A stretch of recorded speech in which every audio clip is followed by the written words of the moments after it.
Yo primero querría romper una lanza en favor de la desigualdad. La igualdad, aunque últimamente ha ganado muy buena prensa, parece que el valor de la igualdad en todos los aspectos de la vida sea casi un axioma que no se puede discutir, que nadie puede debatir.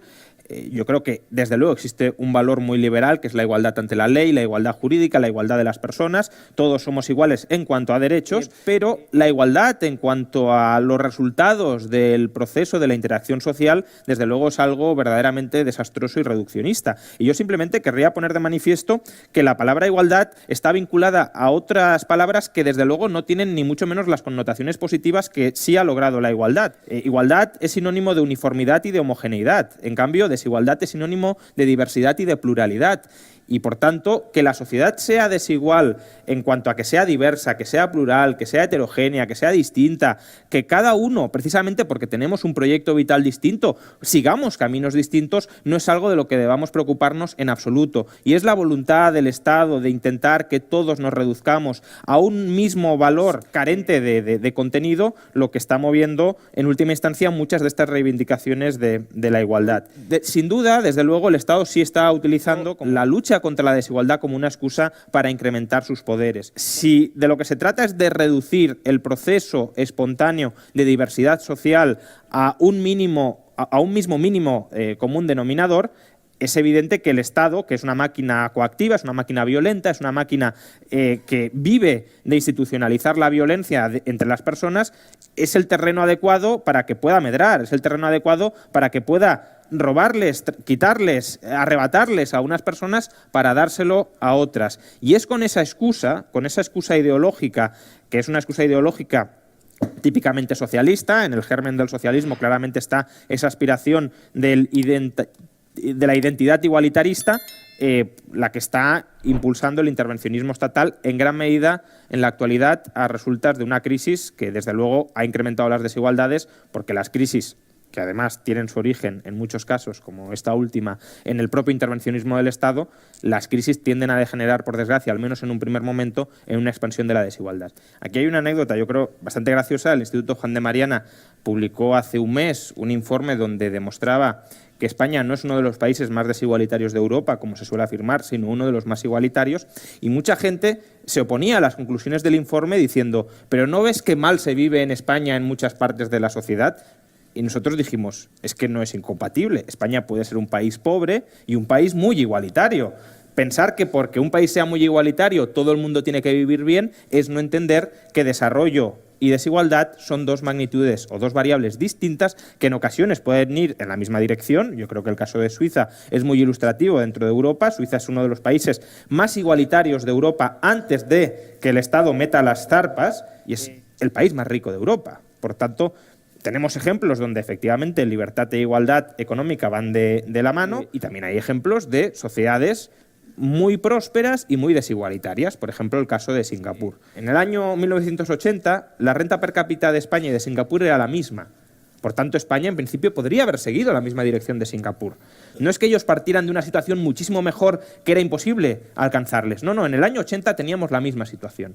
Hoy Singapur es 3 veces más rica que España. Y mucha gente puede pensar, bueno, pero la desigualdad en Singapur es mayor que en España. Por tanto, no queremos una sociedad tan desigualitaria como la de Singapur. Es verdad, Singapur es una sociedad mucho más desigualitaria que España, pero cualquier decil de la distribución de la renta que cojamos, es decir, desde los más pobres a los más ricos, son más ricos en Singapur que en España. Son más desiguales, el más rico en Singapur es mucho más rico que el más pobre, de lo que sucede en España, pero el más pobre de Singapur es más rico que el más pobre de España. Si solo tuviéramos la opción de ir hacia Singapur, es decir, de ir a una sociedad donde todos prosperáramos, aunque los más ricos prosperaran más que los más pobres, esa sería una sociedad mejor que la actual, que una sociedad donde todos somos más igualitarios pero más pobres. El sesgo contra ese tipo de prosperidad desigualitaria, que es un tipo de prosperidad que podría llegar a darse, es un sesgo de envidia igualitarista que no tiene ninguna base y que no tiene ningún fundamento. ¿Por qué? Porque estamos diciendo que la sociedad mejora simplemente porque haya personas que estén peor. porque nadie va a estar mejor en esa sociedad.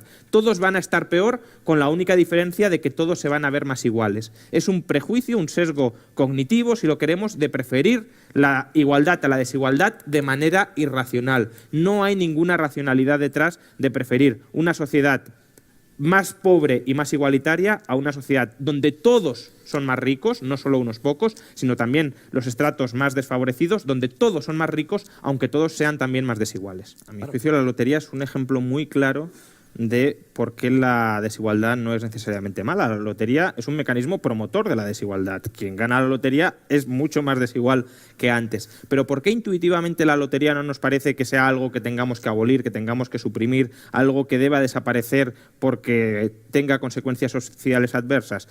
Porque tiene una serie de propiedades que son justo las que tiene una economía de mercado, que hace que veamos la desigualdad resultante de la lotería como una desigualdad aceptable, buena o positiva. ¿Cuáles son esas propiedades? La primera, que es un mecanismo de participación voluntario. Es decir, participa en el juego quien quiere y quien no, no participa. Segundo, que el resultado de la lotería no está amañado. Si la lotería la ganara siempre el mismo, nos parecería pues un expolio, una extracción de rentas, un parasitismo. En la economía de mercado tampoco el resultado está amañado.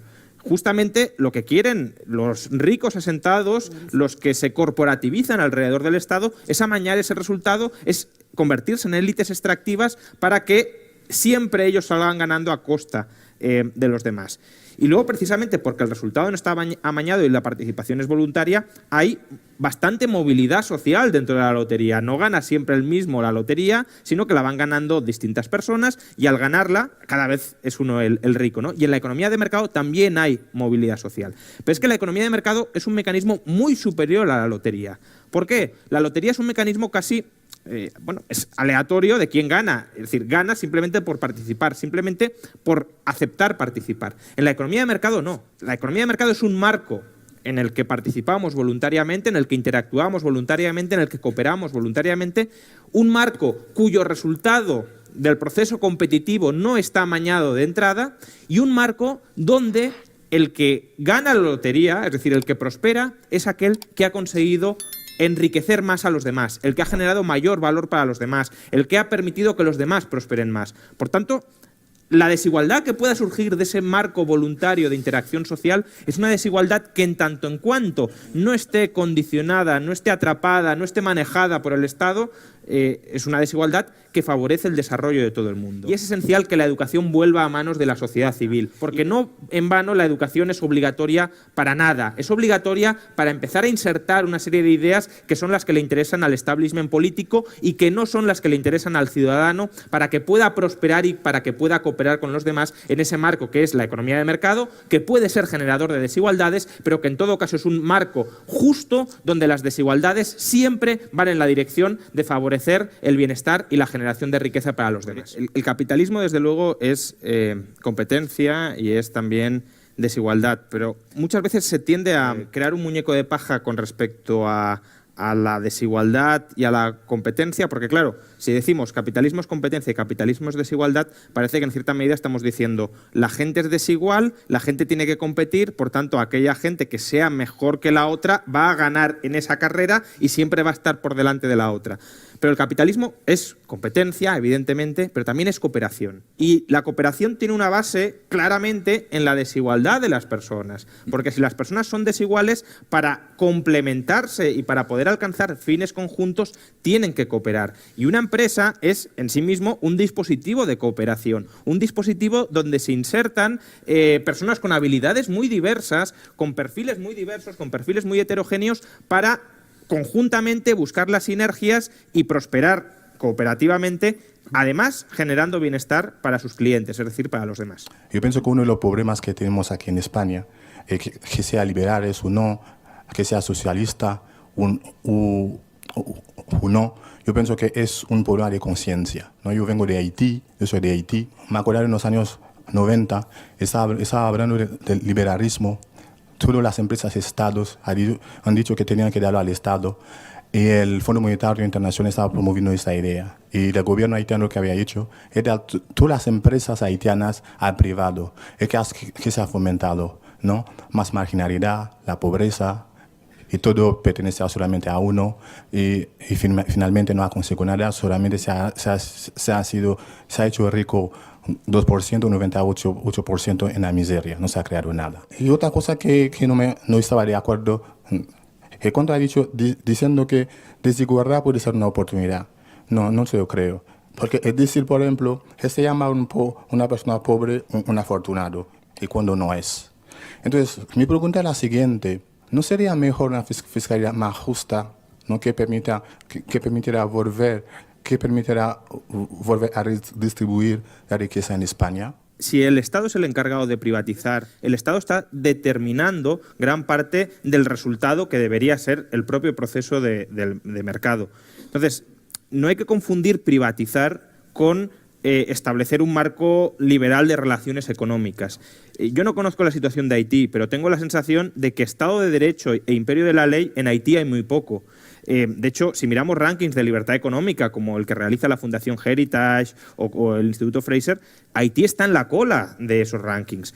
Y entonces, confundir libertad económica con una mera privatización, lo único que está haciendo es confundir el reconocimiento de una esfera inatacable de derechos a cada persona para poder desarrollar su propio plan vital en cooperación y competencia al resto, sin ver su vida coaccionada y marcada por el Estado, es confundir eso, que es el programa político del liberalismo, con el reparto oligárquico de la tarta que el Estado previamente se había quedado. Y ese es un problema que no solo se observa, como decías, en Haití, sino también en Rusia. Rusia pasó de un sistema oligárquico a otro sistema oligárquico, y eso no tiene nada que ver con el liberalismo. Y de hecho, que hayas mencionado que el programa de privatización de Haití estuvo comandado por el Fondo Monetario Internacional, que es una burocracia supraestatal absolutamente antiliberal, porque vive de extraer dinero a los contribuyentes de los distintos países para devolvérselo a las oligarquías estatales de los países más manirrotos que existen sobre la tierra, y que además luego interviene a esos países sometiéndolos a un control por parte de esos funcionarios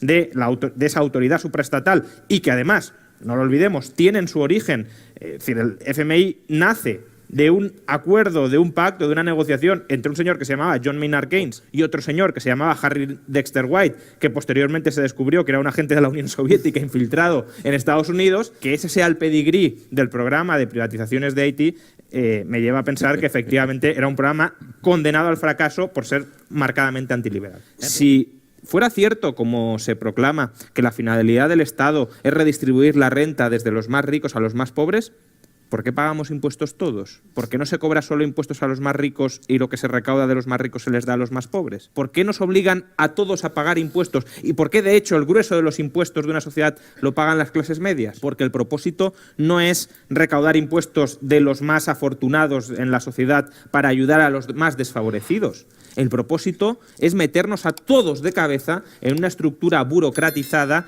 que vive a expensas de todos los demás, de todos los contribuyentes. Nosotros somos clientes cautivos de un Estado que muchos de nosotros no queremos, y que si nos dieran la opción de prescindir de él, saldríamos de él. Y los primeros, por cierto, los propios funcionarios, que cuando han tenido la posibilidad de recurrir a la sanidad privada a través del sistema de mutualidades de Muface, el 80% recurrían a estos servicios de pseudo-sanidad privada en lugar de recurrir a la sanidad pública. Por tanto, en la medida en que el propósito de muchos liberales es que mucha gente que hoy tiene un empleo a costa del contribuyente lo pierda, desde luego hay muchos intereses consolidados y creados que jamás van a querer aceptar el discurso liberal, o que lo van a aceptar en porcentajes muy minoritarios. Y hay que exponer que también estas partes de la sociedad que sí son beneficiarias netas del perjuicio neto que sufren los contribuyentes, y que no es un perjuicio neto vinculado en absoluto a ayudar a los más desfavorecidos, a los más pobres, a expensas de los más ricos, es un perjuicio neto vinculado a extraerles rentas al conjunto de la ciudadanía para que otros reciban esas rentas extraídas. Pues hay que exponer que esas personas están saliendo beneficiadas y que no tienen derecho a salir beneficiadas a costa de violentar las libertades y los derechos básicos